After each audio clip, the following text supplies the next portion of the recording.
സമായുധി യുധാനോ വിരാടശ്ച ദ്രുപദശ്ച മഹാരഥഃ. ഹരേ കൃഷ്ണ.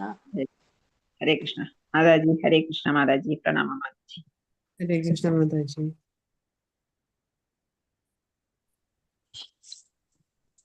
ഞാൻ ചൊല്ലിക്കോട്ടെ മാതാജി.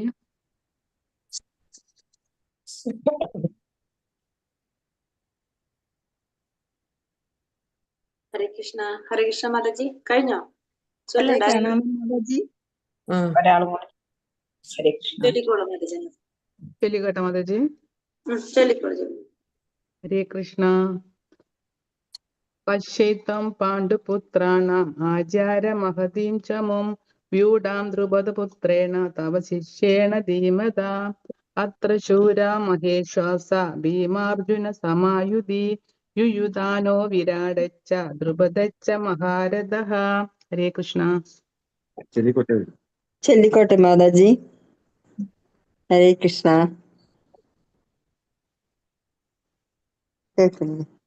ഹരേ കൃഷ്ണ. ചൊല്ലിക്കോട്ടെ മാതാജി. ഇനി നാളേക്ക് മതിയോ? 10 മിനിറ്റ് പോയി. കുഴപ്പമുണ്ടോ? ദുഷ്ടകേതുശ്ചൈദാന കാശിരാജാശ്ച വീര്യവാൻ പുരുജിത് കുന്തിഭോജശ്ച ശൈബശ്ച നരപുംഗവാ യുധാമന്യുശ്ച വിക്രാന്ത ഉത്തമൗജാശ്ച വീര്യവാൻ സൗഭദ്രോ ദ്രൗപദേയാശ്ച സർവ ഏവ മഹാരഥാ അസ്മാകം തു വിശിഷ്ടായ. മതിയോ? ഹരേ കൃഷ്ണ.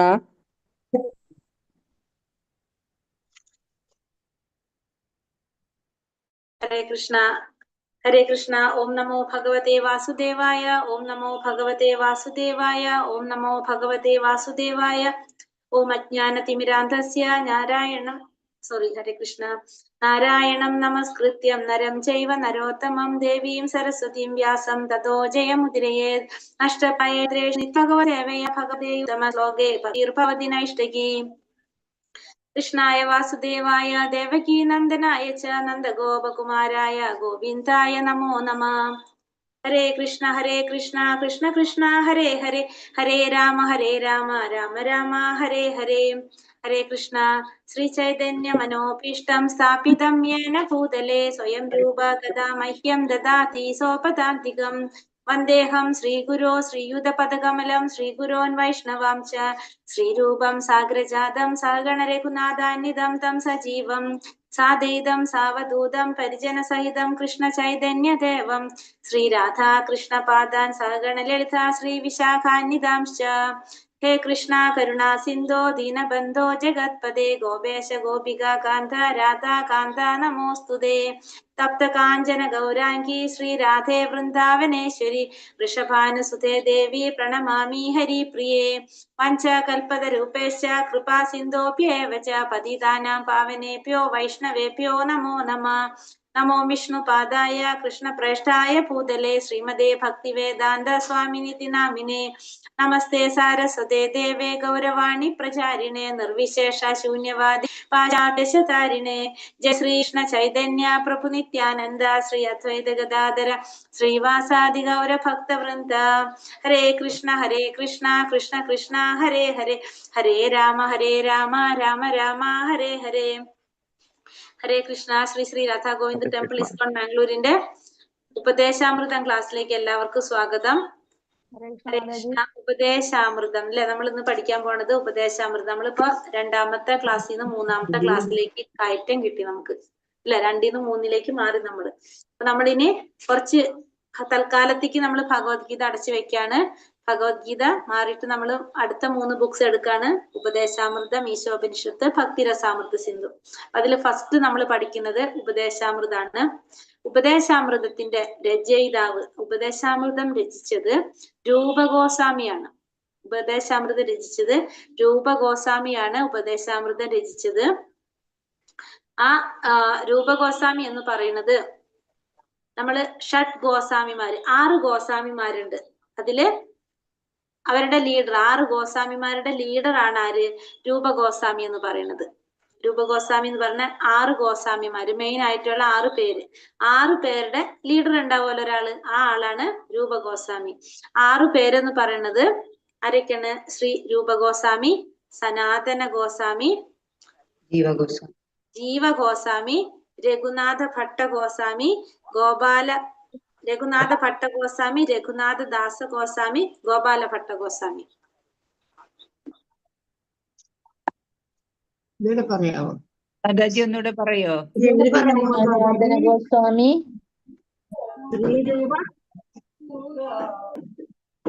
ഒരു മിനിറ്റ്. രൂപഗോസ്വാമി, സനാതന ഗോസ്വാമി, ജീവഗോസ്വാമി, രൂപഗോസ്വാമി, ജീവഗോസ്വാമി, ജീവഗോസ്വാമി കഴിഞ്ഞ്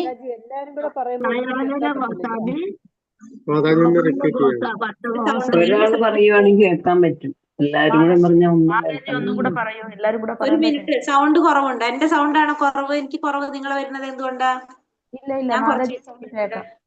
മാതാജിക്ക് സൗണ്ട് ഉണ്ട്. അല്ല അല്ല അല്ല, ഞാനിവിടെ കുറച്ച് വെച്ചിരിക്കുകയായിരുന്നു. ശരി ശരി, മാതാജി പറഞ്ഞു തന്നാ മതി. ഇത് എല്ലാവരുടെ പറയുമ്പോ ഒന്നും കേൾക്കാൻ പറ്റുന്നില്ല. ഇല്ല ഞാൻ പറയാം. ഒരു സെക്കൻഡ് കേട്ടോ, ഞാനൊന്ന് സൗണ്ട് കൂട്ടിക്കോട്ടെ.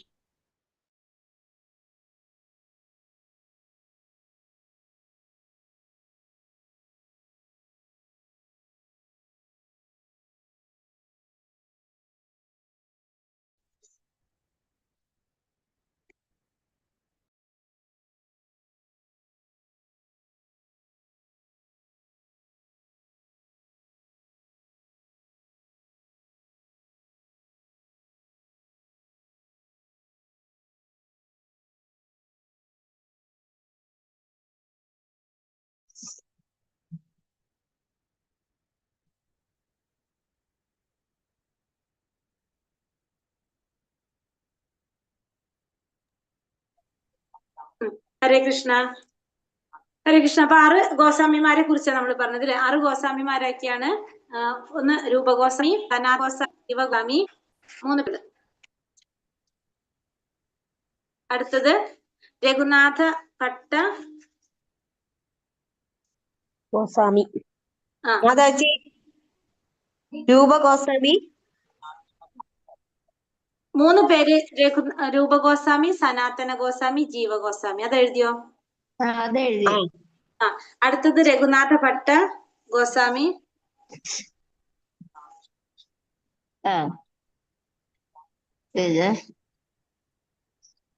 രഘുനാഥ ഭട്ട എഴുതിയോ? ഇനി രഘുനാഥ ഭട്ട, ഗോപാല ഭട്ട ഗോസ്വാമി,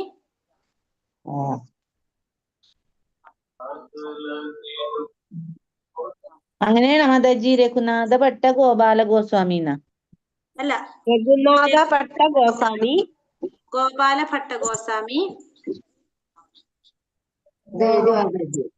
രഘുനാഥ ഭട്ട ഗോസ്വാമി, ഗോപാല ഭട്ട ഗോസ്വാമി. കേൾക്കുന്നുണ്ട്? ഞാൻ ഒന്ന് മ്യൂട്ട് ചെയ്തോട്ടെ എല്ലാവരും. രഘുനാഥ ഭട്ട ഗോസ്വാമി, ഗോപാല ഭട്ട ഗോസ്വാമി. ഇനി രഘുനാഥ ദാസ ഗോസ്വാമി. രഘുനാഥ ഭട്ടയുണ്ട്, രഘുനാഥ ദാസയുണ്ട്, ഗോപാല ഭട്ടയുണ്ട്, പിന്നെ സനാതന ഗോസ്വാമി, ജീവഗോസ്വാമി.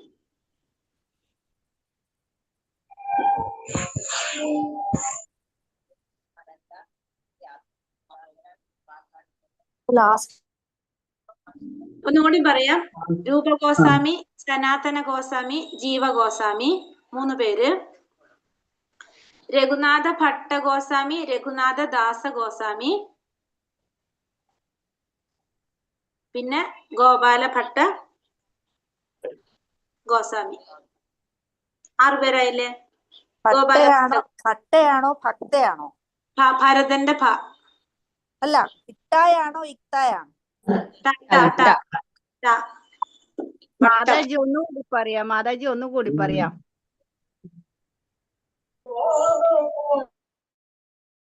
രൂപഗോസ്വാമി, സനാതന ഗോസ്വാമി, ജീവഗോസ്വാമി, പിന്നെ വന്നിട്ട് രഘുനാഥ ഭട്ട ഗോസ്വാമി, രഘുനാഥ ദാസ ഗോസ്വാമി, ഗോപാല ഭട്ട ഗോസ്വാമി. ഭരതന്റെ ഭ, ഡാഡ അടിയിലൊരെണ്ണം കൂടി വരില്ലേ, അങ്ങനത്തെ എന്താ പറയാ ഇതിനേട്ടാ, മനസ്സിലായല്ലോ? ആട്ടാ. അപ്പൊ അങ്ങനെ അപ്പൊ മനസ്സിലായി. ഇതാണ് ഷഡ്ഗോസ്വാമിമാര്, 6 ഗോസ്വാമിമാര്. ഈ 6 ഗോസ്വാമിമാരുടെ നേതാവ് ആരാണ്? ലീഡറാണ് രൂപഗോസ്വാമി. ഈ രൂപഗോസ്വാമിയാണ് ഉപദേശാമൃതം രചിച്ചത്. അദ്ദേഹം ഒരു സരസ്വതി ബ്രാഹ്മിൻ കുടുംബത്തിലാണ് അദ്ദേഹം ജനിച്ചത്. അതും ആ രൂപഗോസ്വാമി തന്നെയല്ലേ? ആ, രൂപഗോസ്വാമി ഫസ്റ്റത്തെ പറയുന്ന രൂപഗോസ്വാമിയെ കുറിച്ച് പറയുന്നത് അദ്ദേഹമാണല്ലോ ഈ ഉപദേശാമൃതത്തിന്റെ രചയിതാവ്. അതുകൊണ്ട് അദ്ദേഹത്തെ മാത്രം നമ്മൾ പറയാണ്. രൂപഗോസ്വാമിയാണ് എന്ത് രചിച്ചത്? ഞാൻ നോക്കട്ടെ, ഇതിന്റെ സ്ലൈഡ് അത്ര ക്ലിയർ അല്ലാത്തോണ്ടാണ് നിങ്ങൾക്ക്.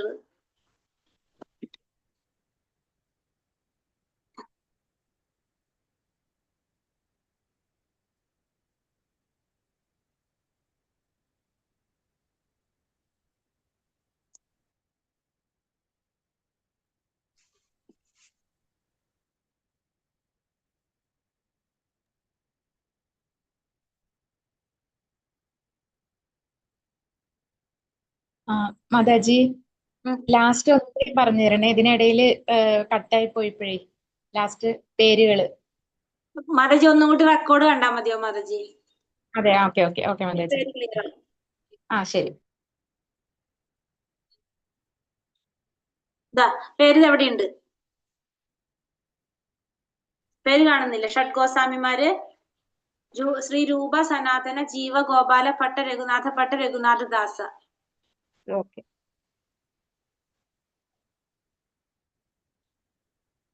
രൂപഗോസ്വാമി, സനാതന ഗോസ്വാമി, ജീവഗോസ്വാമി, ഗോപാല ഭട്ട ഗോസ്വാമി, രഘുനാഥ ഭട്ട ഗോസ്വാമി, രഘുനാഥ ദാസ ഗോസ്വാമി. ഇതാണ് ആര് നമ്മൾ പറഞ്ഞ ഷഡ്ഗോസ്വാമിമാര്.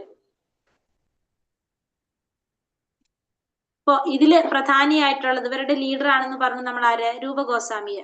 ആ രൂപഗോസ്വാമിയുടെ നേതൃത്വത്തിലാണ് നമ്മുടെ കൃഷ്ണാവബോധം പ്രവർത്തിക്കുന്നതെന്ന് പറയാം. നമ്മള് രൂപഗോസ്വാമി പറഞ്ഞിരിക്കുന്ന നിയമങ്ങളും ഒക്കെ അനുസരിച്ചാണ് നമ്മൾ ഫോളോ ചെയ്തു പോകുന്നത്.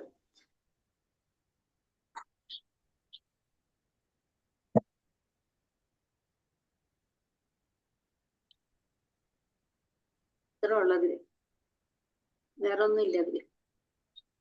ഹരേ കൃഷ്ണ. അപ്പൊ പേര് മാത്രമേ നമുക്ക് അതിൽ കിട്ടിയുള്ളൂ. അപ്പൊ ഈ രൂപഗോസ്വാമി എന്ന് പറയുന്നത് ഒരു സരസ്വതി ബ്രാഹ്മിൻ കുടുംബത്തിലാണ് അദ്ദേഹം ജനിച്ചത്.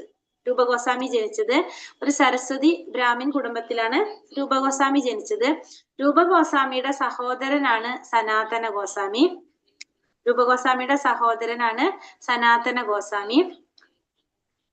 രൂപഗോസ്വാമി ഭയങ്കര ബുദ്ധിമാനായിരുന്നു. സനാതന ഗോസ്വാമി, ഇവർ രണ്ടുപേരും ഭയങ്കര ബുദ്ധിമാന്മാരായിരുന്നു. അപ്പൊ അന്നത്തെ ഭരണം നടത്തിയിരുന്നത് മുഹമ്മദ് ഷാ, നവാബ് ഹുസൈൻ ഷാ എന്ന് പറഞ്ഞ ഒരു മുസ്ലിം ഭരണാധികാരിയാണ് അന്ന് ഭരണം നടത്തിയിരുന്നത്. അപ്പൊ അദ്ദേഹത്തിന് ഇത്രയും ബുദ്ധിമാന്മാരായിട്ടുള്ള ഇവരെ അവരുടെ മന്ത്രിസഭയിലേക്ക് വിളിക്കുകയാണ്. അപ്പൊ ഇവർക്ക് പോവാൻ താല്പര്യമില്ല.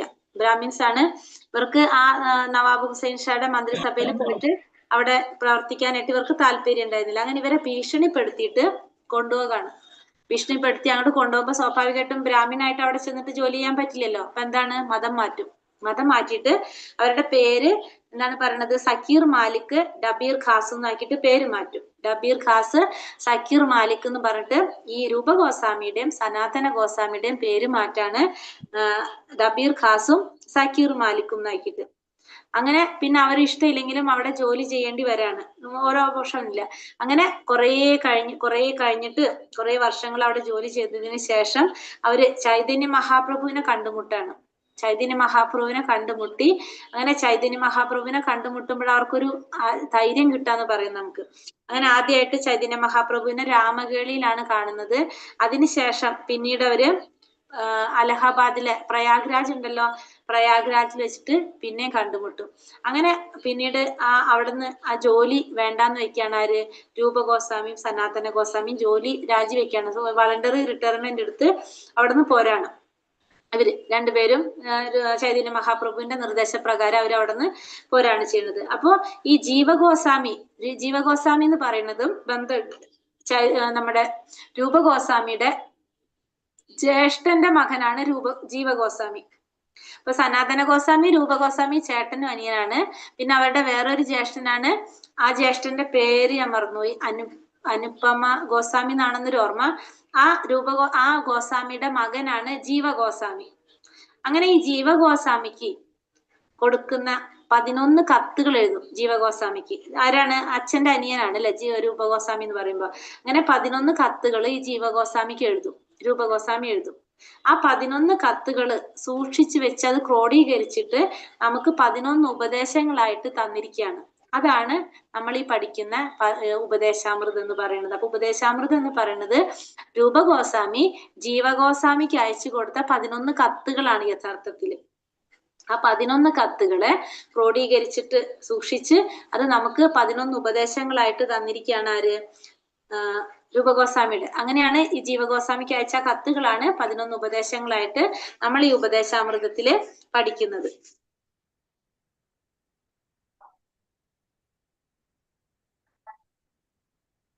ഇത്രയും പറഞ്ഞത് മനസ്സിലായോ? ഓ മനസ്സിലായി മാതാജി. ഇനി ഈ രൂപഗോസ്വാമി എന്ന് വെച്ചിട്ടുണ്ടെങ്കിൽ നമ്മളിപ്പോ ചെയ്യുന്ന കാര്യങ്ങളൊക്കെ നമ്മളിപ്പോ കുറെ കാര്യങ്ങൾ ഫോളോ ചെയ്യുന്നുണ്ടല്ലോ. ഇപ്പൊ ഓരോ കാര്യങ്ങൾ പറയുന്നതും ചെയ്യുന്നതൊക്കെ ഇതൊക്കെ രൂപഗോസ്വാമിയുടെ നിർദ്ദേശപ്രകാരം ചെയ്തു വെച്ച കാര്യങ്ങളാണ് നമ്മൾ ഫോളോ ചെയ്തു പോകുന്നത്. അതുകൊണ്ട് നമ്മള് രൂപാനുഗാസ്, അതായത് രൂപഗോസ്വാമിനെ അനുഗമിക്കുന്നവർ എന്ന് പറയുന്നത് കൊണ്ട് രൂപാനുഗാസ് എന്നാണ് നമ്മൾ അറിയപ്പെടുന്നത്.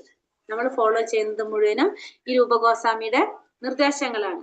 ഈ രൂപഗോസ്വാമി യഥാർത്ഥത്തിൽ ആരാണെന്ന് വെച്ചാല് ഭഗവാന്റെ രാധാറാണിയുടെ സഖിമാരുണ്ടല്ലോ, അഷ്ടസഖികള് കേട്ടിട്ടില്ലേ? വൃന്ദാവനത്തിൽ ഭഗവാന്റെ രാധാറാണിയുടെ സഖികള്, അഷ്ടസഖികൾ, 8 സഖിമാരാണ് പ്രധാനപ്പെട്ടതായിട്ടുള്ളത് രാധാറാണിക്ക് ഭഗവാനൊക്കെ അല്ലെ. അതില് ഏത് സഖിയാണ്? ലളിത സഖിയുടെ എന്താണ് പറയാ, ലളിത സഖിക്കും എന്തുണ്ടാവും? അസിസ്റ്റന്റുകൾ ഉണ്ടാവും ഇവർക്ക്. അവർക്കും അവരുടേതായ അസിസ്റ്റന്റുകൾ. അപ്പൊ രൂപമഞ്ജരി, ആ അസിസ്റ്റന്റിൽ ഒരാളാണ് രൂപമഞ്ജരി. രൂപമഞ്ജരി എന്ന് വെച്ചാൽ, മഞ്ജരികൾ എന്ന് വെച്ചാല് ഈ 14 വയസ്സിൽ താഴെ പ്രായമുള്ള കുട്ടികൾ, ആ പ്രായത്തിലുള്ള കുട്ടികളാണ് മഞ്ജരി എന്ന് പറയാ. അപ്പൊ ഈ ലളിത സഖിയെ സഹായിക്കാനുള്ള മഞ്ജരികമാര്, അതിലൊരാളാണ് ആര്? ഈ രൂപമഞ്ജരി. അപ്പൊ ഈ രൂപമഞ്ജരി ആണ് ആരായിട്ട് വരുന്നത്? രൂപഗോസ്വാമിയായിട്ട് അവതരിക്കുന്നത്.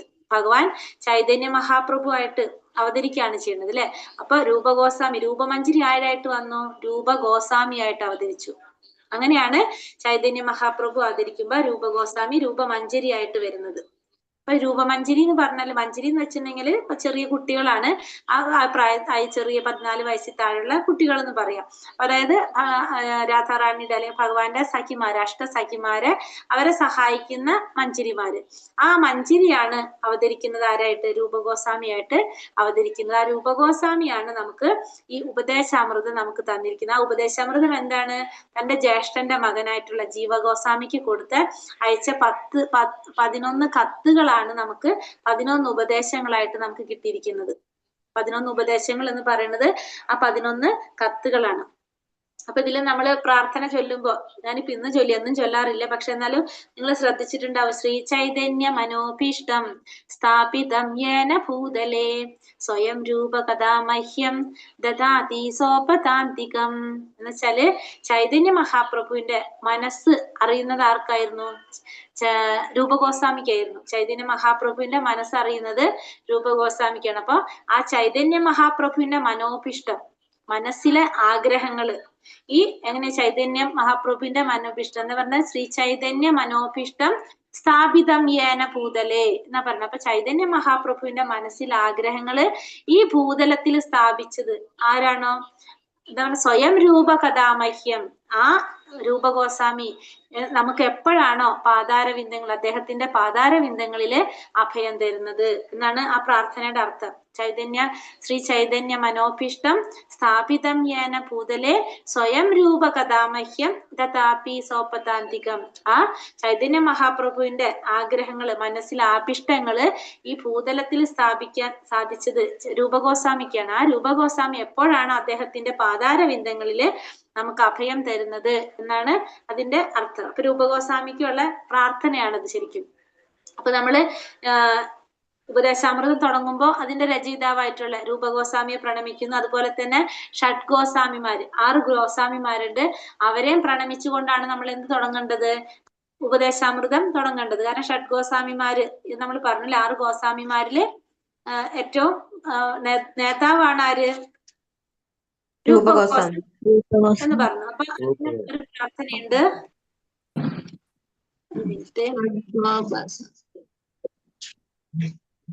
ഹരേ കൃഷ്ണ മാതാജി. ഷഡ്ഗോസ്വാമിമാരുടെ പ്രണാമം കൂടി ചൊല്ലിയിട്ട് നമുക്ക് തുടങ്ങാം.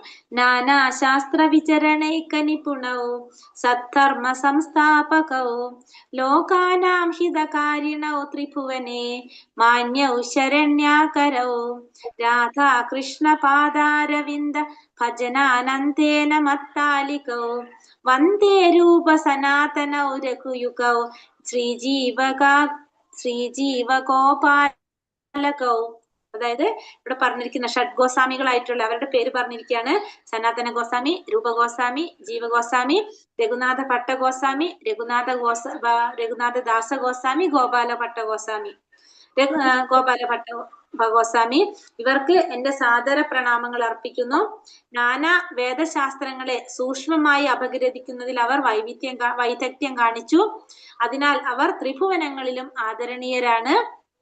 അവർ ഗോപികമാരുടെ ഭാവത്തിൽ നിർലീനരായി രാധാകൃഷ്ണന്മാരുടെ ദിവ്യപ്രേമ സേവനത്തിൽ പൂർണ്ണമായും ഏർപ്പെട്ടിരിക്കുന്നു. അതുകൊണ്ട് തന്നെ അവർ എല്ലാവർക്കും ശരണം നൽകാൻ പ്രാപ്തിയുള്ളവരാകുന്നു.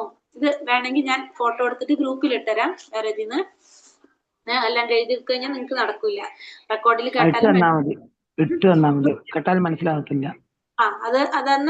അത് പത്തിരസാമൃത സിന്ധുവിൽ നമുക്ക് തിരുമണി ഡീറ്റെയിൽ ആയിട്ട് വരും അത്. അപ്പൊ അങ്ങനെ നമ്മൾ ഷഡ്ഗോസ്വാമിമാരെ പ്രണാമം പറഞ്ഞു, രൂപഗോസ്വാമിയുടെ പ്രണാമം പറഞ്ഞിട്ടാണ് നമ്മൾ എന്ത് തുടങ്ങുന്നത്? ഉപദേശാമൃതം തുടങ്ങുന്നത്. അപ്പൊ ഉപദേശാമൃതത്തിന്റെ മെയിൻ ആയിട്ട് ഇപ്പൊ നമുക്ക് അറിയേണ്ടത് രൂപഗോസ്വാമിയാണ് അതിന്റെ രചയിതാവ്. അപ്പൊ ഗോസ്വാമി ഇവിടെ നമ്മൾ വേറൊരു വേർഡും കൂടി പഠിക്കണില്ലേ? ഗോസ്വാമി. ഗോസ്വാമി എന്ന് വെച്ചാൽ ആരാണെന്ന് നമുക്ക് അറിയണം അല്ലേ? ഇനി കാരണം നമ്മൾ പറഞ്ഞ രൂപഗോസ്വാമി, സനാതന ഗോസ്വാമി, ജീവഗോസ്വാമി എന്നാണ് പറയുന്നത് അല്ലെ? ഈ ഗോസ്വാമി ഇത് ആരാണെന്ന്. ഹരേ കൃഷ്ണ മാതാജി. അപ്പൊ ഗോസ്വാമി എന്ന് വെച്ച് കഴിഞ്ഞാല് ഗോ എന്ന് വെച്ചാൽ എന്താണ്? ഇന്ദ്രിയങ്ങൾ എന്നാണ് അർത്ഥം. ഗോ എന്ന് വെച്ചാൽ എന്താണ്? ഇന്ദ്രിയങ്ങൾ. സ്വാമി എന്ന് വെച്ചാൽ എന്താണ്? നാഥൻ, യജമാനൻ. അപ്പൊ ഗോസ്വാമി എന്ന് വെച്ചാൽ എന്താണ്? ഇന്ദ്രിയങ്ങളെ യജമാനൻ. അതായത് ഇന്ദ്രിയങ്ങളെ നിയന്ത്രിക്കുന്നവരെയാണ് നമ്മൾ എന്ത് പറയുന്നത്? ഗോസ്വാമി എന്ന് പറയുന്നത്. അതായത് ഇന്ദ്രിയങ്ങളെ നിയന്ത്രിക്കാൻ സാധിക്കുന്നവരെ നമുക്ക് എന്ത് പറയാം? ഗോസ്വാമി എന്ന് പറയാം. അത് ഗോന്ന് വെച്ച ഇന്ദ്രിയങ്ങള്, സ്വാമി എന്ന് വെച്ച യജമാനൻ. അപ്പൊ ഇന്ദ്രിയങ്ങളെ നിയന്ത്രിക്കാൻ സാധിക്കുന്ന യജമാനൻ അല്ലെ? അപ്പൊ ഇന്ദ്രിയങ്ങളെ നിയന്ത്രിക്കാൻ ആർക്കാ സാധിക്കുക? ഇന്ദ്രിയങ്ങളുടെ നാഥൻ, യജമാനന്. അതാണ് ഗോസ്വാമി എന്ന് പറയുന്നത്. ഇനി ഇന്ദ്രിയങ്ങളെ നിയന്ത്രിക്കാൻ സാധിക്കാത്തവരെ നമുക്ക് എന്ത് പറയാം? അപ്പൊ ഇന്ദ്രിയങ്ങളുടെ ദാസനായിരിക്കും അത്. ആ ഇന്ദ്രിയങ്ങളുടെ ദാസന. അപ്പൊ നമ്മൾ എന്ത് പറയും? ഗോദാസൻ എന്ന് പറയും. അപ്പൊ ഒന്ന് ഗോസ്വാമി, ഇന്ദ്രിയങ്ങളുടെ യജമാൻ, ഇന്ദ്രിയങ്ങളെ നിയന്ത്രിക്കാൻ സാധിക്കുന്നവരെ ഗോസ്വാമി എന്ന് പറയാം. അപ്പൊ സനാതന ഗോസ്വാമി, രൂപഗോസ്വാമി, രഘുനാഥ ഭട്ടഗോസ്വാമി ഇവരൊക്കെ എന്താണ്? ഇന്ദ്രിയങ്ങളെ നിയന്ത്രിക്കാൻ സാധിച്ചിരുന്നവരാണ്. അപ്പൊ അല്ലാത്തവരെ നമുക്ക് എന്ത് പറയാം? നമ്മളൊക്കെ ഗോദാസന്മാരാണ്. അതായത് നമ്മൾ ഇന്ദ്രിയങ്ങളെ നിയന്ത്രിക്കാൻ നമുക്ക് എന്ത് പറ്റുന്നില്ല? ഇന്ദ്രിയങ്ങളെ നിയന്ത്രിക്കാൻ നമുക്ക് സാധിക്കില്ല. നമ്മള് ഇന്ദ്രിയങ്ങൾ പറയുന്നതനുസരിച്ച് ചെയ്യുന്നവരാണ് അല്ലെ? നമുക്ക് എന്താണ്? നമ്മൾ ഗോദാസന്മാരെന്ന് പറയാം. ഇവരൊക്കെ ആരാണ്? ഗോസ്വാമിമാര്. അപ്പൊ അതാണ് ഗോസ്വാമി എന്ന് പറയുന്നത്. മനസ്സിലായോ ഇത്രയും കാര്യങ്ങള്?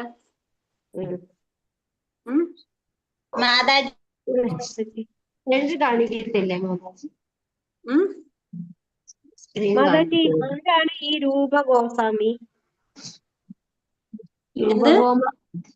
രൂപഗോസ്വാമി പറയുന്നത് ആരാണ്? രൂപഗോസ്വാമി എന്ന് വെച്ചിട്ടുണ്ടെങ്കിൽ ഷഡ്ഗോസ്വാമിമാർ, 6 ഗോസ്വാമിമാരുണ്ട്. ഈ 6 ഗോസ്വാമിമാര് നമ്മളെ ചൈതന്യ മഹാപ്രഭുവിന്റെ അനുയായികളാണെന്ന് പറയാം. ചൈതന്യ മഹാപ്രഭുവിന്റെ ശിഷ്യന്മാരാണ് ഇവരൊക്കെ. അപ്പൊ അതില് രൂപഗോസ്വാമി, സനാതന ഗോസ്വാമി, ജീവഗോസ്വാമി ഇവരൊക്കെ എന്താണ്? ഇവരൊക്കെ ബന്ധുക്കളാണ്. രൂപഗോസ്വാമി സനാതന ഗോസ്വാമി ജ്യേഷ്ഠൻ അനിയനാണ്. ജീവഗോസ്വാമി രൂപഗോസ്വാമിയുടെ ജ്യേഷ്ഠന്റെ മകനാണ്. പിന്നെ ചൈതന്യ മഹാപ്രഭുവിന്റെ മനസ്സിലെ ആഗ്രഹങ്ങള് മുഴുവനും നടപ്പിലാക്കിയത് ആരാണ്? ഈ 6 പേര് കൂടി. നമുക്ക് ഇപ്പൊ വൃന്ദാവനം നമുക്ക് കണ്ടുപിടിച്ചു തന്നത് ചൈതന്യ മഹാപ്രഭു. അത് കണ്ടിട്ട് ബാക്കി എല്ലാ കാര്യങ്ങളും ചെയ്തത് ആരാണ്? ഈ 6 ഗോസ്വാമിമാരാണ്. രൂപഗോസ്വാമിയുടെ നേതൃത്വത്തിലുള്ള ഈ ഗോസ്വാമിമാരാണ് നമ്മൾ ഇന്ന് കാണുന്ന രീതിയിലുള്ള ഇപ്പൊ വൃന്ദാവനം, പിന്നെ രാധാകുണ്ട് എന്നൊക്കെ പറയാൻ നമ്മൾ പഠിക്കും. ഇപ്പൊ അങ്ങനത്തെ വിശേഷപ്പെട്ട കുറെ കാര്യങ്ങൾ നമുക്ക് കാണാൻ സാധിച്ചത്, ഇന്ന് മനസ്സിലാക്കാൻ സാധിച്ചത് ഇവര് കാരണം കൊണ്ടാണ്. അപ്പൊ അതാണ് രൂപഗോസ്വാമി. അപ്പൊ ഭക്തിയുടെ തലങ്ങൾ നമുക്ക് പറയുമ്പോൾ, ഭക്തിയെ കുറിച്ച് പറയുമ്പോൾ ഈ രൂപഗോസ്വാമി അതില് പ്രധാനപ്പെട്ട പങ്ക് വഹിക്കുന്നതാണ്. കാരണം നമ്മളിപ്പോ ഇന്ന് ആചരിച്ചു പോകുന്ന പല കാര്യങ്ങളും ആരാണ് ചിട്ടപ്പെടുത്തി റെഡിയാക്കി തന്നിരിക്കുന്നത്? രൂപഗോസ്വാമിയാണ്. ശരി, മനസ്സിലാവുണ്ടോ? മനസ്സിലാവുന്നുണ്ട് മാതാജി. മനസ്സിലാവുണ്ട് മാതാജി. ഇനി നമ്മള് പറയാനായിട്ട് പറഞ്ഞു 11 ഉപദേശങ്ങളാണ് നമുക്ക് തന്നിരിക്കുന്നത് അല്ലെ. നോക്കട്ടെ, ചിലപ്പോ നമ്മളെ സ്ലൈഡിലുണ്ടോ നോക്കാം.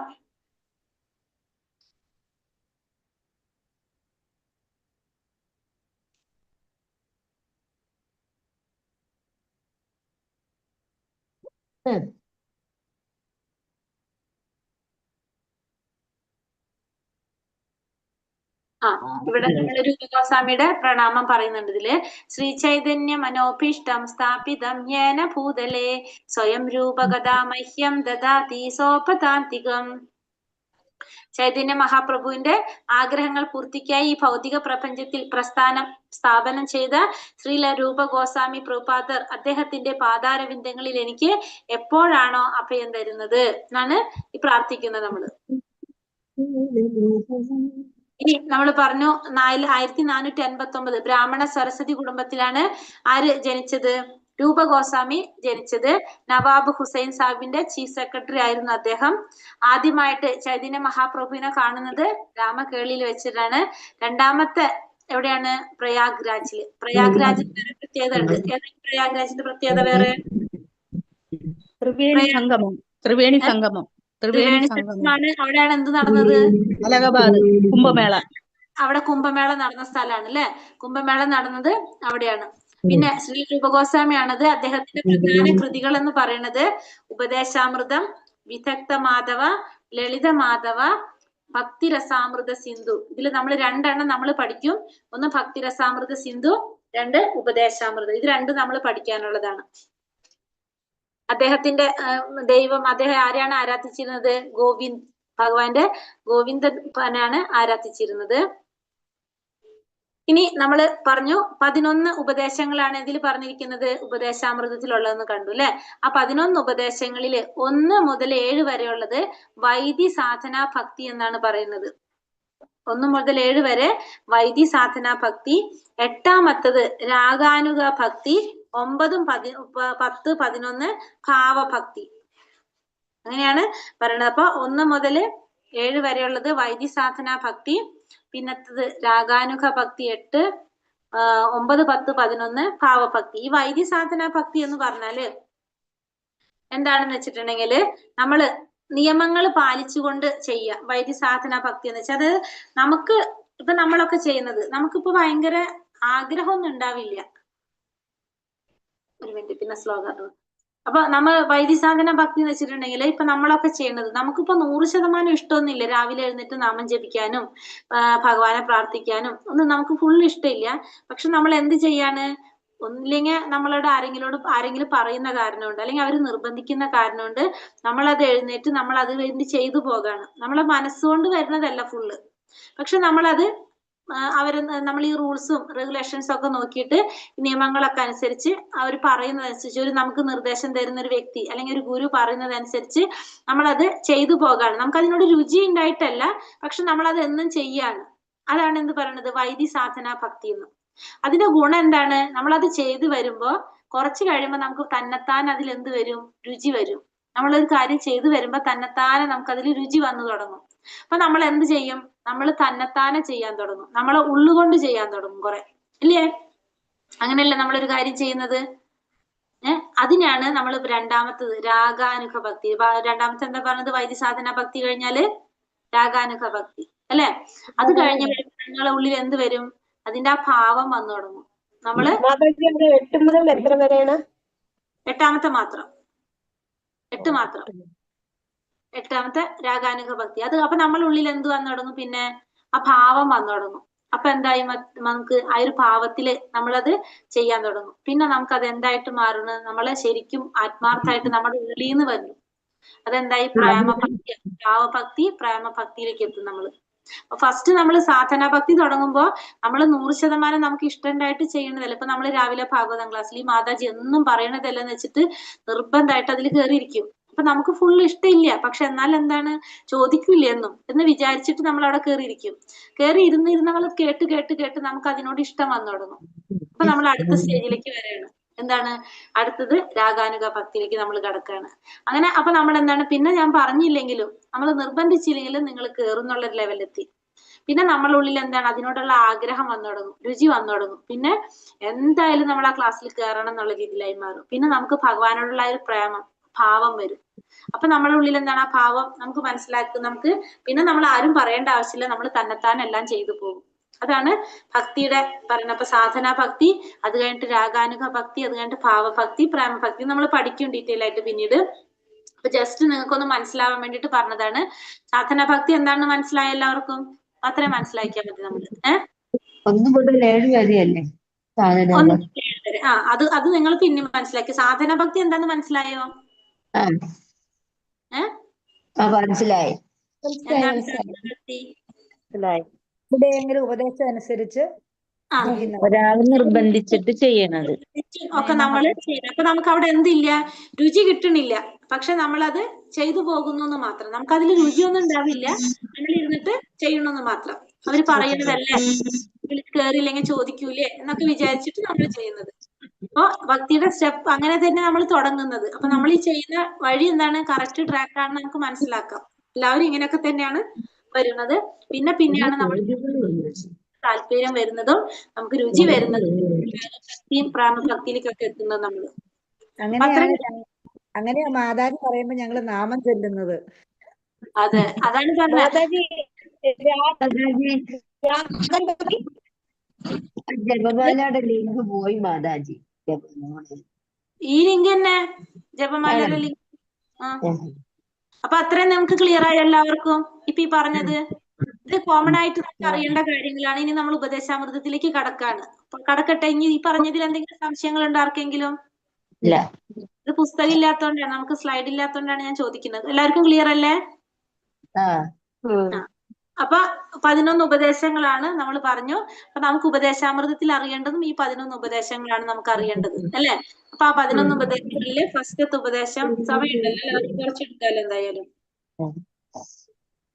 ഒന്നാമത്തെ ഉപദേശത്തിലേക്ക് കടക്കാണ്. ഉപദേശാമൃതം ശ്ലോകം 1.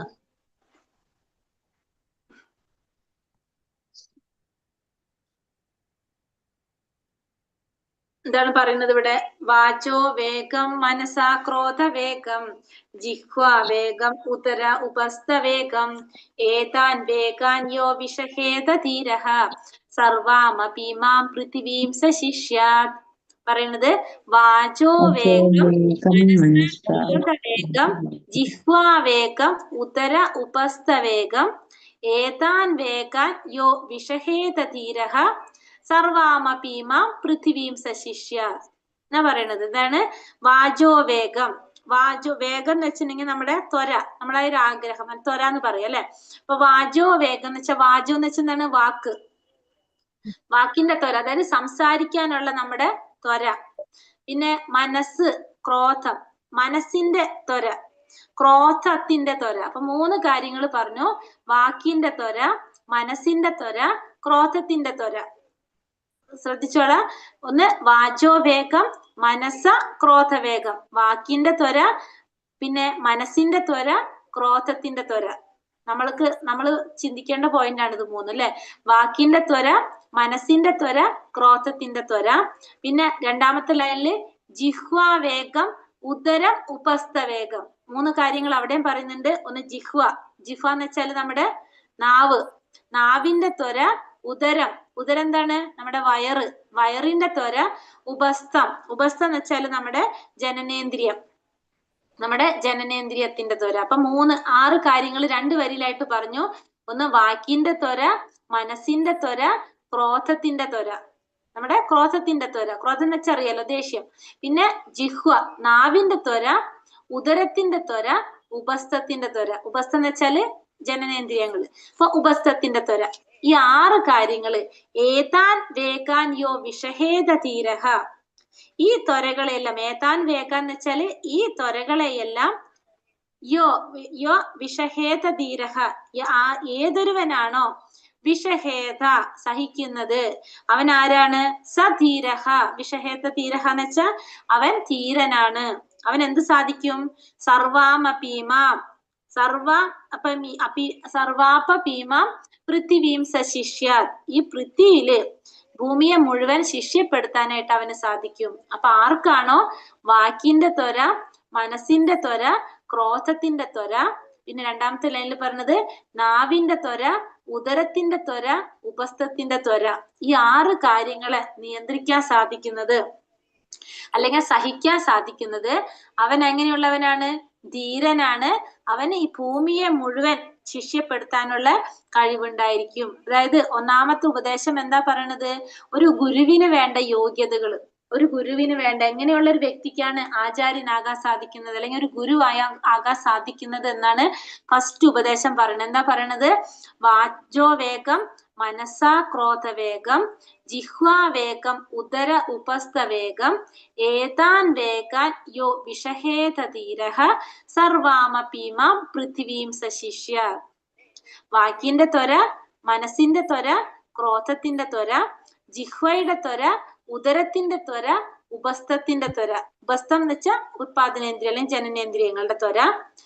ആർക്കാണോ ഇതിനെന്ത് ചെയ്യാൻ സാധിക്കുന്നത്? സഹിക്കാൻ സാധിക്കുന്നത്, ഇത്തരം ത്വരകളെ സഹിക്കാൻ സാധിക്കുന്നത്, അവർക്ക് ഈ പൃഥ്വിയെ, ഈ ഭൂമിയെ മുഴുവൻ ശിഷ്യപ്പെടുത്താനുള്ള കഴിവുള്ളവനായിരിക്കും എന്നാണ് എന്തിൽ പറയുന്നത്? ഒന്നാമത്തെ ഉപദേശത്തിൽ പറയുന്നത്. വായിക്കാം ഒന്നുകൂടി.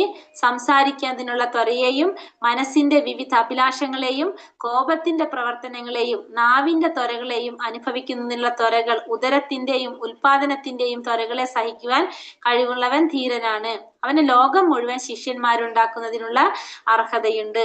ഇപ്പൊ ഞാൻ ഈ പറഞ്ഞ പോലെ പഠിക്കുന്നതായിരിക്കും നിങ്ങൾക്ക് എളുപ്പം. നമുക്ക് പഠിക്കേണ്ടത് ഇതാണ്. ഈ ശ്ലോകം പഠിക്കേണ്ട, ഇതിന്റെ അർത്ഥം നമ്മൾ പഠിക്കണം. അതായത് നമുക്ക് പറയാം വാക്കിന്റെ ത്വര, മനസ്സിന്റെ ത്വര, ക്രോധത്തിന്റെ ത്വര, നാവിന്റെ ത്വര, ഉദരത്തിന്റെ ത്വര, ഉപസ്ഥത്തിന്റെ ത്വര. ഈ 6 കാര്യങ്ങളെ സഹിക്കാൻ സാധിക്കുന്നവൻ അല്ലെങ്കിൽ നിയന്ത്രിക്കാൻ സാധിക്കുന്നവൻ ധീരനാണ്. അവന് ഈ ഭൂമിയെ മുഴുവൻ ശിഷ്യപ്പെടുത്താനുള്ള അർഹതയുണ്ടായിരിക്കും, അതല്ലെങ്കിൽ കഴിവുണ്ടായിരിക്കും. മനസ്സിലായോ ഞാൻ ഈ പറഞ്ഞത്? ഹരേ കൃഷ്ണ.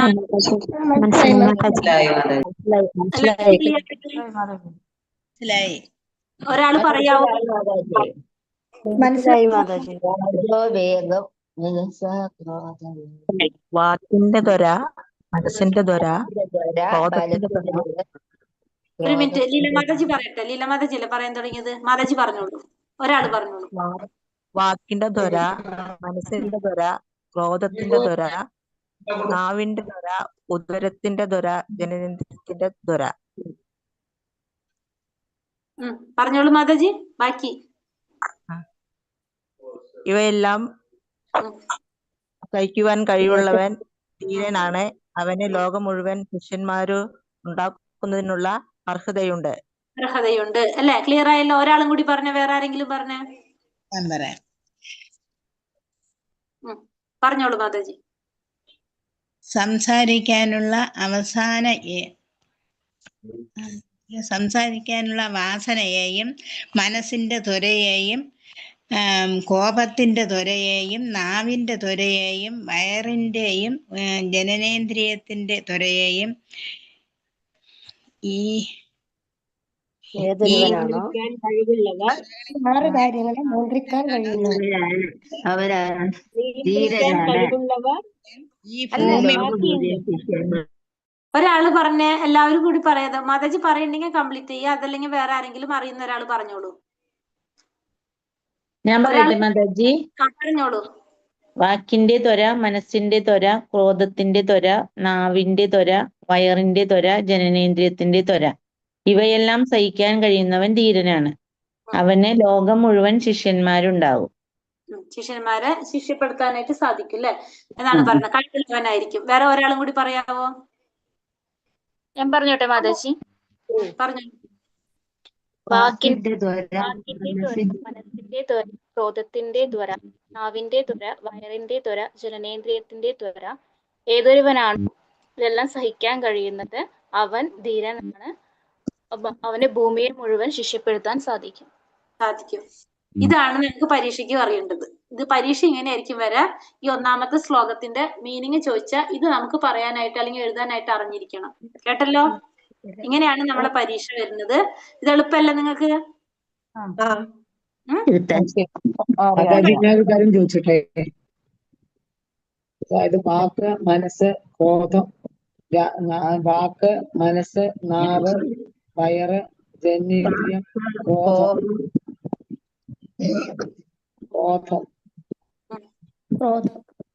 പിന്നെ എന്തായിരുന്നു? 6 വരുന്ന അവൻ 6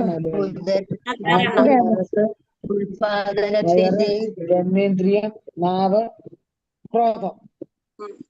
ഈ ത്വരകളെ എല്ലാം നിയന്ത്രിക്കാൻ സഹിക്കാൻ കഴിവുള്ളവനാണ് ധീരനാണ്. ഇവന് അനേക ശിഷ്യന്മാരും സമ്പാദിക്കാനുള്ള അർഹതയുണ്ട്. കഴിവുണ്ട്. അതെ, അർഹതയുണ്ട്, കഴിവുണ്ട്. ഓക്കെ, അതുപോലെ അങ്ങനെ പറയും. ഈ 6 ഓർത്തിരുന്നാൽ മതി. ഈ 6 ഓർക്കാനായിട്ട് വേറൊന്നില്ല ഇതില്. പരിവർത്തനം കൊടുത്തത്. ഹരേ കൃഷ്ണ, ഒരാളും കൂടി പറയാവോ? ഞാൻ പറയാം മാതാജി, ഞാൻ പറയട്ടെ. പറഞ്ഞോളൂ. വാക്കിന്റെ ത്വര, മനസ്സിന്റെ ത്വര, ക്രോധത്തിന്റെ ത്വര, നാവിന്റെ ത്വര, ഉദരത്തിന്റെ ത്വര, ജനനേന്ദ്രിയത്തിന്റെ ത്വര. ഈ 6 കാര്യങ്ങളെ നിയന്ത്രിക്കാൻ കഴിയുന്നവൻ ധീരനാണ്. അങ്ങനെയുള്ളവർക്ക് ലോകം മുഴുവൻ ശിഷ്യന്മാരെ ശിക്ഷപ്പെടുത്താൻ സാധിക്കും. ഇപ്പൊ നമുക്ക് മനസ്സിലായല്ലോ. ഇങ്ങനെയായിരിക്കും. അപ്പൊ ഇതെല്ലാവരും ശ്രദ്ധിച്ചുകൊണ്ടിരിക്കുക. കാരണം ഇങ്ങനെ എല്ലാവരെ കൊണ്ട് പറയിപ്പിച്ചോണ്ടിരിക്കുക. ഇത് നമ്മുടെ ക്ലാസ് കഴിയുമ്പോഴേക്കും നിങ്ങൾ ഇതെല്ലാം പഠിച്ചു പോകും. ഡെയിലി എടുക്കുമ്പോ ഒന്നാമത്തെ തൊട്ട് വീണ്ടും പറഞ്ഞിട്ടാണ് നമ്മൾ രണ്ടാമത്തേക്ക് പോകണ്ടാവുക. അപ്പൊ എന്ന് നമ്മളിത് റിപ്പീറ്റ് ചെയ്തുകൊണ്ടിരിക്കുമ്പോ ക്ലാസ്സിൽ തന്നെ നിങ്ങൾ ഇത് പഠിച്ചു പോകും. ക്ലിയർ ആയി എല്ലാവർക്കും? വാക്കിന്റെ ത്വര, മനസ്സിന്റെ ത്വര, വയറിന്റെ. ഹരേ കൃഷ്ണ. ഇപ്പൊ ഇവിടെ എന്താ പറഞ്ഞത്? വാചോ വേഗം, മനസാ ക്രോധ വേഗം, ജിഹ്വാ വേഗം, ഉദര ഉപസ്ഥ വേഗം, ഏതാൻ വേഗാൻ യോ വിഷഹേദ ധീരഃ സർവാമപീമ പൃഥിവീം സശിഷ്യ എന്ന് പറയണ അല്ലെ. സംസാരിക്കാനുള്ള, അതായത് വാക്കിന്റെ ത്വര, മനസ്സിന്റെ, ക്രോധത്തിന്റെ, ജിഹ്വയുടെ അതായത് നാവിന്റെ, പിന്നെ ഉദരത്തിന്റെ ത്വര, വയറിന്റെ, അതായത് പിന്നെ എന്താണ് ഉപസ്ഥം എന്ന് വെച്ചാല് ജനനേന്ദ്രിയത്തിന്റെ ത്വര. ഈ ത്വരകളെല്ലാം നിയന്ത്രിക്കാൻ അല്ലെങ്കിൽ സഹിക്കാൻ സാധിക്കുന്നവൻ ആരാണോ അവൻ ധീരനാണ്. അവനെ പൃഥിവിയും സശിഷ്യതി, ഈ പൃഥിവി മുഴുവനും എന്ത് ചെയ്യാൻ സാധിക്കും? ശിഷ്യപ്പെടുത്താനായിട്ട് കഴിവുള്ളവനായിരിക്കും എന്നാണ് നമ്മൾ എന്തിൽ പറഞ്ഞത്? ഒന്നാമത്തെ ഉപദേശം, രൂപഗോസ്വാമിയുടെ ഒന്നാമത്തെ ഉപദേശത്തില് പറയുന്നത്. മാതാജി ത്വര പറഞ്ഞ എന്താണ്? ത്വരാന്ന് വെച്ച് കഴിഞ്ഞാല്, ത്വരാന്ന് വെച്ചാൽ വേറെ എന്തെന്നാ അതിനൊരു വേർഡ് പറയാ? താല്പര്യം, ആഗ്രഹങ്ങള്, താല്പര്യങ്ങൾ, ആവശ്യങ്ങൾ എന്നൊക്കെ പറയാം അല്ലെ വേണച്ച? താല്പര്യം, ഇൻട്രസ്റ്റ് എന്ന് പറയാം. അതെ. അപ്പൊ ഇതിനേക്കാളും നമ്മളിപ്പോ പറഞ്ഞത് കുറച്ചും കൂടി നിങ്ങൾക്ക് എളുപ്പമായിരിക്കും ഇത് പറയുന്നതിനേക്കാളും. ഈ പരിഭാഷ പറയുന്നതിനേക്കാളും നമ്മളിപ്പോ പറഞ്ഞത് കുറച്ചും കൂടി സിമ്പിൾ ആയിട്ട് നിങ്ങൾക്ക് തോന്നുന്നില്ലേ? ഇത് പറ്റുന്നവര് ചെയ്യാം, അതല്ല അത് പഠിച്ചാലും മതി കേട്ടോ. ഇനി ഈ പുസ്തകത്തിൽ എഴുതിയിട്ടുണ്ട്, ഒരു 3-4 പേജില് ഇതിന്റെ ഡീറ്റെയിൽ ആയിട്ട് കുറച്ച് കൊടുത്തിട്ടുണ്ട്. അതാണ് ഈ സ്ലൈഡിൽ കൊടുത്തിരിക്കുന്നത്, ക്വസ്റ്റ്യൻ ആയിട്ട് ഇട്ടിരിക്കുന്നത്. അപ്പൊ പുസ്തകം ഇല്ലെങ്കിലും നമുക്ക് ഇത് കവർ ചെയ്ത് പോകും. അതുകൊണ്ട് ഇതൊക്കെ നമുക്ക് അറിയാൻ വേണ്ടിയിട്ട് തന്നിരിക്കുന്നതാണ്. ഇത് പഠിക്കാനില്ല, വായിക്കുക പക്ഷെ എല്ലാവരും കേട്ടോ. ശ്രീമദ് ഭാഗവതത്തിലെ 6-ാം സ്കന്ധം 1-ാം അധ്യായത്തില് 9-10 ശ്ലോകത്തില് പരീക്ഷിത്ത് മഹാരാജാവ് ശുകദേവ ഗോസ്വാമിയോട് ബുദ്ധിപൂർവകങ്ങളായ ചോദ്യങ്ങൾ ചോദിക്കുന്നുണ്ട്. അതില് ഒരു ചോദ്യം എന്തായിരുന്നു വെച്ചാല്, ഇന്ദ്രിയങ്ങളെ നിയന്ത്രിക്കാൻ കഴിയുന്നില്ലെങ്കിൽ എന്തിനാണ് പിന്നെ പ്രായശ്ചിത്തം ചെയ്യുന്നത്? അപ്പൊ ശുകദേവ ഗോസ്വാമിനോട് ചോദിക്കുകയാണ്, പരീക്ഷിത്ത് മഹാരാജാവ് ചോദിക്കുന്ന ഒരു ചോദ്യമാണ് ഭാഗവതത്തില്. നമ്മൾ അവിടെ എത്തുമ്പോ നമുക്ക് കേൾക്കാൻ പറ്റും. എന്താ ചോദിക്കുന്നത്? ഇന്ദ്രിയങ്ങളെ നിയന്ത്രിക്കാൻ സാധിക്കാൻ കഴിവില്ലെങ്കിൽ പിന്നെ എന്തിനാണ് പ്രായശ്ചിത്തം ചെയ്യുന്നത്? ഇന്ദ്രിയങ്ങളെ നിയന്ത്രിക്കാൻ സാധിക്കുന്നില്ലെങ്കിൽ പിന്നെ എന്തിനാണ് പ്രായശ്ചിത്തം ചെയ്യുന്നത് എന്നാണ് ഇവിടെ ചോദിക്കുന്നത്. അപ്പൊ എന്താണ് നമുക്ക് അറിയാനായിട്ട് നമുക്ക് നോക്കാം. പ്രായശ്ചിത്തത്തെ പരീക്ഷിത്ത് മഹാരാജാവ് ഗജത്തിന്റെ സ്നാനത്തോടാണ് താരതമ്യപ്പെടുത്തിയിരിക്കുന്നത്. എന്താണ് പറയുന്നത്? ഈ ഗജസ്നാനം, ഗജത്തിന്റെ സ്നാനം, അതായത് ആനയുടെ കുളിയോടാണ് പ്രായശ്ചിത്തത്തെ എന്ത് ചെയ്യുന്നത്? താരതമ്യപ്പെടുത്തുന്നത്. കാരണം എന്താണ്? ആന പുഴയിൽ പോയിട്ട് വളരെ വെടിപ്പായിട്ട് കുളിക്കും. അതിനുശേഷം എന്താണ്? കരയിൽ വന്നിട്ട് കയറേണ്ട താമസം അത് മണ്ണ് വാരി അതിന്റെ ശരീരത്തിലേക്ക് ഇടും. അതേപോലെയാണ് പ്രായശ്ചിത്തം എന്നാണ് ആര് പറയുന്നത്? പരീക്ഷിത്ത് മഹാരാജാവ് പറയുന്നത്. ആന പോയിട്ട് കുളിച്ചിട്ട് തിരിച്ച് കരയിൽ കയറിയിട്ട് വീണ്ടും അതിന്റെ ശരീരത്തിലേക്ക് മണ്ണെടുത്തിടും. അതുപോലെയാണ് ഈ പ്രായശ്ചിത്തം. അപ്പൊ പ്രായശ്ചിത്തം എന്ന് വെച്ചാൽ എന്താണെന്ന് ഒന്നും കൂടി ക്ലിയർ ആയിട്ട് പറയാം. അതായത് ഒരു കള്ളൻ കളവ് ചെയ്തു, കളവ് ചെയ്തിട്ട് പോലീസ് പിടിച്ചു. പോലീസ് പിടിച്ചിട്ട് എന്താണ്? ജയിലിൽ കൊണ്ടിട്ട് ശിക്ഷ കൊടുക്കും. അയാള് ആ ശിക്ഷ അനുഭവിച്ചു കഴിഞ്ഞിട്ട് പുറത്തിറങ്ങിയിട്ട് വീണ്ടും അയാൾ എന്താ ചെയ്യണത്? കളവ് തന്നെ ചെയ്യും, ഇല്ലേ? തിരിച്ചു ജയിലിൽ നിന്ന് പുറത്തിറങ്ങിയിട്ട് വീണ്ടും എന്ത് തന്നെ ചെയ്യും? കളവ് തന്നെ ചെയ്യും. അപ്പൊ ആ ശിക്ഷിക്കുന്നോണ്ട് വല്ല കാര്യമുണ്ടോ? ആ പ്രായശ്ചിത്തം കൊണ്ട് എന്തെങ്കിലും പ്രയോജനം ഉണ്ടോ? അതിനാണ് പ്രായശ്ചിത്തം എന്ന് പറയുന്നത്. ആ പ്രായശ്ചിത്തം കൊണ്ട് എന്തെങ്കിലും പ്രയോജനം ഉണ്ടോ അവിടെ? ഒരു കള്ളൻ കളവ് ചെയ്തിട്ട് പോലീസ് പിടിച്ചു, പോലീസ് പിടിച്ച് ശിക്ഷിച്ചു, ജയിലിൽ അടച്ചു, 1 വർഷത്തേക്ക് ജയിലിൽ അടച്ചു. 1 വർഷം കഴിഞ്ഞപ്പോ ജയിലിൽ നിന്ന് പുറത്തിറങ്ങി. അപ്പോ അതായത് അതിനാണ് നമ്മൾ ആ പ്രായശ്ചിത്തം എന്ന് പറയുന്നത്, ആ ശിക്ഷിക്കപ്പെടുന്നത്. ആ പ്രായശ്ചിത്തം കൊണ്ട് അവിടെ എന്താണ് പ്രയോജനം? എന്തെങ്കിലും പ്രയോജനം ഉണ്ടോ? തിരിച്ചിറങ്ങിയിട്ട് വീണ്ടും ആ ജോലി തന്നെ, ആ കളവ് തന്നെ ആ വ്യക്തി ചെയ്യുകയാണെങ്കിൽ ആ പ്രായശ്ചിത്തം കൊണ്ട് എന്തെങ്കിലും പ്രയോജനം ഉണ്ടോ അവിടെ? അതാണ് ഇവിടെ ആര് ചോദിച്ചത്? പരീക്ഷിത്ത് മഹാരാജാവ് ചോദിച്ചത്. അപ്പൊ പ്രായശ്ചിത്തം എന്ന് പറയുന്നത് എന്താണെന്ന് മനസ്സിലായ എല്ലാവർക്കും? പ്രായശ്ചിത്തം എന്ന് ഉദ്ദേശിക്കുന്നത് എന്താന്ന് ക്ലിയർ ആയില്ലേ? അതിനാണ് പ്രായശ്ചിത്തം എന്ന് പറയുന്നത്. ആ പ്രായശ്ചിത്തം കൊണ്ട് എന്തെങ്കിലും പ്രയോജനം ഉണ്ടോ എന്നാണ് ഇവിടെ ആര് ചോദിക്കുന്നത്? പരീക്ഷിത്ത് മഹാരാജാവ് ശുകദേവ ഗോസ്വാമിയോട് ചോദിക്കുന്നത്. അങ്ങനെ ചെയ്യുന്നത് കൊണ്ട്, അതായത് ഒരു കള്ളൻ കളവ് ചെയ്ത് ശിക്ഷ അനുഭവിച്ച് പുറത്തിറങ്ങി വീണ്ടും കളവ് ചെയ്യാണ്, അങ്ങനെ ചെയ്യുന്ന അതാണ് പ്രായശ്ചിത്തം. നമ്മൾ പറഞ്ഞ അത് ശിക്ഷ അനുഭവിക്കാണ്. അങ്ങനെ ശിക്ഷ കൊടുത്ത് പുറത്തിറങ്ങിയിട്ട് വീണ്ടും അത് തന്നെ ചെയ്യുകയാണെങ്കിൽ ആ പ്രായശ്ചിത്തം കൊണ്ട് എന്തെങ്കിലും പ്രയോജനമുണ്ടോ എന്നാണ്. അങ്ങനെ ഇന്ദ്രിയങ്ങളെ നിയന്ത്രിക്കാൻ സാധിക്കുന്നില്ല ആ വ്യക്തിക്ക്, അല്ലെ? അതുകൊണ്ടാണ് അയാൾ വീണ്ടും എന്ത് തന്നെ ചെയ്യണത്? ആ പ്രവൃത്തി തന്നെ ചെയ്തു പോകുന്നത്. ഇതുകൊണ്ട് എന്തെങ്കിലും പ്രയോജനം ഉണ്ടോ എന്നാണ് ഇവിടെ പരീക്ഷിത്ത് മഹാരാജാവ് ശുകദേവ ഗോസ്വാമിയോട് ചോദിക്കുന്നത്. അതിനെയാണ് ഇവിടെ ഗജത്തിന്റെ സ്നാനത്തോട് താരതമ്യപ്പെടുത്തുന്നത്. കാരണം വൃത്തിയായിട്ട് കുളിച്ചിട്ട് കരയിൽ വന്നിട്ട് എന്ത് ചെയ്യും? മണ്ണ് വാരി ശരീരത്തിലിടും.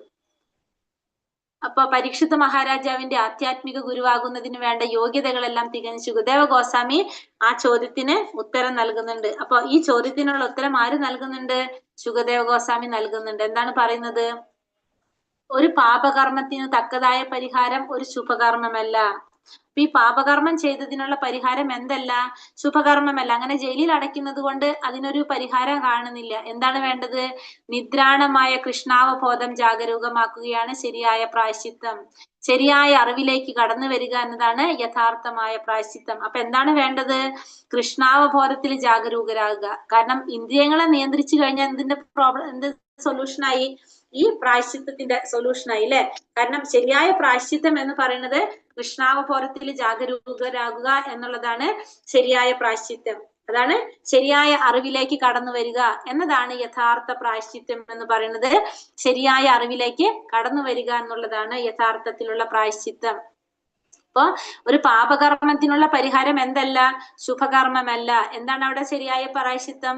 കൃഷ്ണാവബോധത്തിൽ ജാഗരൂകരാകുക എന്നുള്ളതാണ് ശരിയായ പ്രായശ്ചിത്തം. അതായത് ശരിയായ അറിവിലേക്ക് കടന്നു വരിക എന്നതാണ് യഥാർത്ഥത്തിലുള്ള പ്രായശ്ചിത്തം എന്ന് പറയുന്നത്. മനസ്സിലായോ? അപ്പൊ അവിടെ പ്രായശ്ചിത്തം എന്ന് പറയുന്നത് എന്താണ്? നമ്മൾ പറഞ്ഞു, നമ്മൾ എന്ത് ചെയ്യാണ്? പ്രായശ്ചിത്തം എന്ന് വെച്ചിട്ടുണ്ടെങ്കിൽ നമ്മൾ പറഞ്ഞാൽ ശിക്ഷ അനുഭവിക്കുകയാണ്. പക്ഷെ അതിനുശേഷം വീണ്ടും എന്ത് തന്നെയാണ്? ആ പ്രവൃത്തി തന്നെ വീണ്ടും ചെയ്യാണ്. അപ്പൊ അവിടെ എന്തല്ല? അത് ശരിയായ രീതിയിലുള്ള പ്രവൃത്തിയല്ല അവിടെ നടക്കുന്നത്, അല്ലെ? അപ്പൊ ഒരു ശുഭകർമ്മമല്ല അതിനുള്ള പരിഹാരം. എന്താണ് ചെയ്യേണ്ടത്? കൃഷ്ണാവബോധത്തിൽ ജാഗരൂകരാക്കുക. കൃഷ്ണാവബോധത്തിൽ ജാഗരൂകരാക്കുമ്പോൾ എന്താ സംഭവിക്കുന്നത്? ഇന്ദ്രിയങ്ങളെ നിയന്ത്രിക്കാനായിട്ട് സാധിക്കും. ഇന്ദ്രിയങ്ങളെ നിയന്ത്രിച്ചു കഴിഞ്ഞാൽ പിന്നെ എന്ത് ചെയ്യില്ല? അത്തരത്തിലുള്ള പാപപ്രവർത്തികൾക്ക് വീണ്ടും നമ്മൾ തുനിഞ്ഞു പോകില്ല. ഇവിടെ പരീക്ഷിത്ത് മഹാരാജാവിന്റെ ചോദ്യത്തിന് ശുകദേവ ഗോസ്വാമി കൊടുക്കുന്ന ഉത്തരം എന്താണ്? പാപകർമ്മത്തിനുള്ള തക്കതായ പരിഹാരം ഒരു ശുഭകർമ്മമല്ല. നിദ്രാണമായ കൃഷ്ണാവബോധത്തെ ജാഗരൂകരാക്കുക എന്നതാണ് ശരിയായ പ്രായശ്ചിത്തം എന്ന് പറയുന്നത്. മനസ്സിലായത്? ഹരേ കൃഷ്ണ. മാതാജി. മാതാജി. ഇനി എന്താ പറയണത്? ഹരേ കൃഷ്ണ മഹാമന്ത്രം കാര്യമായി ജപിക്കുകയും സർവ്വ പാപങ്ങളെയും നശിപ്പിക്കുമെന്ന് വിചാരിച്ച് അവിഹിതങ്ങളായ ഒട്ടു വളരെ സംഗതികൾ ചെയ്യുകയും ചെയ്യുന്ന എത്രയോ സാധകന്മാരുണ്ട്. അപ്പൊ നമുക്കറിയാം ഹരേ കൃഷ്ണ മഹാമന്ത്രത്തിന്റെ ബലം അല്ലെ, അതിന്റെ ശക്തി എത്രയാന്ന് നമുക്കറിയാം. അപ്പൊ ഹരേ കൃഷ്ണ മഹാമന്ത്രം കാര്യമായിട്ട് ജപിച്ച് നമ്മൾ എന്ത് ചെയ്യും? ആ ജപം സർവ്വ പാപങ്ങളെയും ഇല്ലാതാക്കും, നശിപ്പിക്കുമെന്ന് നമുക്കറിയുന്നത് കൊണ്ട് നമ്മൾ എന്ത് ചെയ്യും? ഇവിടെ ഒരു സൈഡിൽ കൂടെ നാമവും ജപിക്കും, ഒരു സൈഡിൽ കൂടെ നമ്മൾ എന്ത് ചെയ്തുകൊണ്ടിരിക്കും? പാപപ്രവർത്തികൾ ചെയ്തുകൊണ്ടിരിക്കും. കാരണം ഇവിടെ നാമം ജപിച്ച് ഇവിടെ പാപപ്രവർത്തികൾ ചെയ്ത് എന്താണ്? അത് ബാലൻസ് ചെയ്ത് പോകില്ല. ആ പാപങ്ങളെ നശിപ്പിക്കാൻ കഴിയുമെന്ന് ചിന്തിച്ചുകൊണ്ട് അത്തരത്തില് പ്രവൃത്തി ചെയ്യുന്ന സാധകന്മാരും ഉണ്ട്. ഈ 10 തരം പാപങ്ങളിൽ വെച്ച് ഭഗവാന്റെ നാമങ്ങൾ ജപിച്ചുകൊണ്ടിരിക്കുകയും ചെയ്യാവുന്ന അത്ര പാപങ്ങൾ ചെയ്തുകൊണ്ടിരിക്കുകയും ചെയ്യുമ്പോൾ ജപിച്ചുകൊണ്ടിരിക്കുകയും ചെയ്യുന്നതിനെ നമ്മൾ എന്ത് പറയും? നാനോ ബലാദിയസ്യ ഹി പാപബുദ്ധി എന്ന വാക്യം അനുസരിച്ച് ഹരേ കൃഷ്ണ മഹാമന്ത്രത്തിന്റെ ബലത്തിന്മേൽ ചെയ്യുന്ന പാപപ്രവർത്തനങ്ങൾ എന്ന് പറയാം. ഇതെങ്ങനെയാണ് പറയുന്നത്? ഈ മഹാമന്ത്രത്തിന്റെ ബലത്തിൽ നമ്മൾ പാപപ്രവർത്തികൾ ചെയ്യാണ്. അപ്പൊ അതിനെ പറയുന്നതാണ് നാംനോ ബലാദിയസ്യ ഹി പാപബുദ്ധി എന്ന് പറയുന്നത്. എന്താണ്? ഹരേ കൃഷ്ണ മഹാമന്ത്രം ഒരു സൈഡിൽ നമ്മൾ ജപിക്കും, ഒരു സൈഡിൽ നമ്മൾ പാപപ്രവർത്തികൾ ചെയ്യും. എന്തുകൊണ്ടാണ്? നമ്മുടെ എല്ലാ തരത്തിലുള്ള പാപപ്രവർത്തനങ്ങളും ഇല്ലാതാക്കാൻ നാമജപം കൊണ്ട് സാധിക്കുമെന്ന് മനസ്സിലാക്കുന്നത് കൊണ്ട് നാമവും ജപിക്കുക, പാപവും ചെയ്യുക. അങ്ങനെ ചെയ്യുന്നതിന് നമ്മൾ എന്താ പറയുന്നത്? ഹരേ കൃഷ്ണ മഹാമന്ത്ര ബലത്തിന്മേൽ ചെയ്യുന്ന പാപപ്രവർത്തനങ്ങൾ അല്ലെങ്കിൽ നാംന ബലാത് യസ്യ ഹി പാപബുദ്ധി എന്ന് പറയും. അത് ഒന്നും കൂടി പറഞ്ഞു തരുന്നത് ഞായറാഴ്ച കുമ്പസാരിക്കുന്ന ക്രിസ്ത്യാനിയെ പോലെയാണ്. അപ്പൊ ഞായറാഴ്ച ക്രിസ്ത്യൻസ് കുമ്പസാരിക്കുന്നുണ്ട് അല്ലെ? അപ്പൊ എന്താണ്? ശനിയാഴ്ച വരെ ചെയ്യുന്ന പാപങ്ങൾ പ്രവർത്തനങ്ങള് ക്ഷമിക്കപ്പെടുന്ന വിശ്വാസത്തോടെയാണ് അവരെന്ത് ചെയ്യുന്നത്? ഞായറാഴ്ച പോയിട്ട് കുമ്പസരിക്കും. വീണ്ടും എന്ത് ചെയ്യും? തിങ്കളാഴ്ച തൊട്ട് വീണ്ടും ചെയ്യും, ശനിയാഴ്ച വരെ. കാരണം എന്നിട്ട് കുമ്പസാരിക്കും. അപ്പൊ എന്താണ് സംഭവിക്കുന്നത്? അതുവരെയുള്ള പാപപ്രവർത്തനങ്ങൾ ക്ഷമിക്കുമെന്ന പ്രതീക്ഷയോടെയാണ് അത് ചെയ്യുന്നത്. അപ്പോ നിയമാനുസൃതമായിട്ടുള്ള ശുചീകരണ പദ്ധതി അനുസരിക്കുന്നവൻ രോഗഗ്രസ്തനാവില്ല. തന്റെ ജ്ഞാനം പുനരുദ്ധീകരിക്കുന്നതിന് ചില തത്വങ്ങൾ അനുസരിച്ച് പരിശീലനം നേടേണ്ടിയിരിക്കുന്നു. അപ്പൊ ഇത്തരത്തില് നമ്മള് നിയമമായിട്ട് ശരിയായ രീതിയിൽ ശരിയായ അറിവിലേക്ക് കൊടുക്കും. നിയമാനുസൃതമായിട്ടുള്ള ശുചീകരണ പദ്ധതി അനുസരിക്കുന്നവൻ ഒരിക്കലും എന്താവില്ല? രോഗഗ്രസ്തനാവില്ല. അവർക്കൊരിക്കലും എന്തുണ്ടാവില്ല?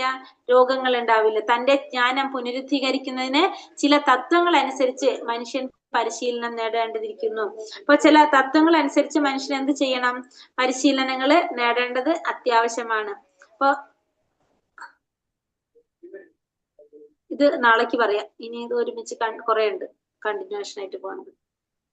അപ്പൊ നമ്മളിതിൽ ആകെ ഒരു പാരഗ്രാഫ് എന്ന് എടുത്തിട്ടുള്ളൂ. മെയിൻ ആയിട്ട് നമ്മളിന്ന് പറഞ്ഞത് ഈ ശ്ലോകം മാത്രമാണ് നമ്മൾ പറഞ്ഞത്.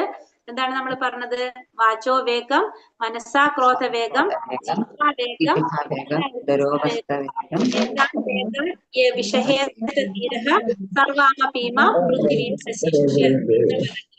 അതായത് വാക്കിന്റെ ത്വര, സംസാരിക്കാനുള്ള ത്വര, അല്ലെങ്കിൽ വാചോ വേഗം, മനസ്സിന്റെ ക്രോധത്തിന്റെ, ഉദരം ഉപസ്ഥം, പിന്നെ അതാണ് ജിഹ്വ. ഈ 6 ത്വരകളെ നിയന്ത്രിക്കാൻ സാധിക്കുന്നവൻ ധീരനാണ്. ഈ ഭൂമിയെ മുഴുവൻ ശിഷ്യപ്പെടുത്താനുള്ള കഴിവ് ആർക്കുണ്ട്? ആ ധീരനുണ്ട് എന്നാണ് എന്തിൽ പറയണത്? 1ാമത്തെ ഉപദേശത്തില് പറഞ്ഞതാണ്. നമ്മൾ മെയിൻ ആയിട്ട് നമ്മൾ ഇന്ന് പഠിച്ചത്. ബാക്കി നമ്മൾ ഒരു പാരഗ്രാഫ് ജസ്റ്റ് എടുത്തിട്ടുണ്ടായിരുന്നു പ്രായശ്ചിത്തത്തെ കുറിച്ച്. പ്രായശ്ചിത്തം എന്ന് പറയുന്നത് എന്താന്ന് പറഞ്ഞു? പ്രായശ്ചിത്തം എന്ന് പറയുന്നത് ഒരു ശുഭകർമ്മ. അത് നമ്മൾ ചെയ്യുന്നോണ്ട് യാതൊരു കാര്യവുമില്ല. കാരണം ഉദാഹരണം നമ്മൾ പറഞ്ഞൊരു കള്ളൻ കളവ് ചെയ്ത് ജയിൽ ശിക്ഷ അനുഭവിച്ച് പുറത്തിറങ്ങിയ വീണ്ടും എന്ത് തന്നെ ചെയ്യാണ്? കളവ് തന്നെ. അപ്പൊ ആ ചെയ്യുന്നതുകൊണ്ട് യാതൊരു കാര്യമില്ല. പക്ഷെ അതിന് പകരം എന്ത് ചെയ്യണം എന്ന് പറയുന്നത്? അപ്പൊ ശുകദേവ ഗോസ്വാമി പറയുന്നത് എന്താണ്? പരീക്ഷിത് മഹാരാജ ചോദ്യത്തിന് ഉത്തരം കൊടുക്കുന്നത് കൃഷ്ണാവബോധത്തിൽ പരിശീലിക്കുക. കാരണം അപ്പൊ എന്താണ്? ഇന്ദ്രിയങ്ങളെ നിയന്ത്രിക്കാൻ സാധിച്ചു കഴിഞ്ഞാൽ പിന്നെ എന്ത് ചെയ്യില്ല? അത്തരത്തിലുള്ള പ്രവർത്തികൾ ചെയ്യില്ല അല്ലെ? അപ്പൊ ശരിക്കും ചെയ്യേണ്ടത് എന്താണ്? കൃഷ്ണാവബോധം പരിശീലിപ്പിക്കുക എന്നുള്ളതാണ് ചെയ്യേണ്ടതെന്ന് പറഞ്ഞു. അപ്പൊ അത്രേ നമ്മൾ ഇന്ന് എടുത്തിട്ടുള്ളൂ. ഇതുവരെ എടുത്തതിൽ എന്തെങ്കിലും സംശയങ്ങൾ ഉണ്ടോ ആർക്കെങ്കിലും?